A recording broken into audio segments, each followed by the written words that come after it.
Hi everyone and welcome to day 5 of my 90 days challenge. Today, the topic is favorite motivational quote.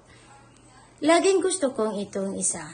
Ang isang bulaklak ay hindi bumuo ng isang gabi. Ang dahilan ay ang mga bulaklak ay nangangailangan ng panahon upang maganap. Nagsisimula sila bilang isang buto.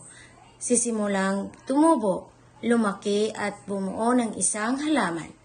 Pagkatapos ay nagkaroon ng isang usbong sa halaman. Sa wakas, sa sapat at pagkain at liwanag, usbong na yun ay nagiging isang bulaklak. Ang paglaki ay isang proseso na hindi nangyari sa isang gabi lamang. Tulad ng pagsisimula ng isang negosyo, kakailanganin ito ng panahon, pagsisikap at dedikasyon. Hindi ito magiging tagumpay at malaki sa isang iglap. Kailanganin ng panahon upang lumaki, lumago at matagumpay. Salamat sa aking mga kaibigan, mga tagasunod at suporta sa binibigay ninyo sa akin. Alamin pa ang tungkol sa napagagandang negosyo.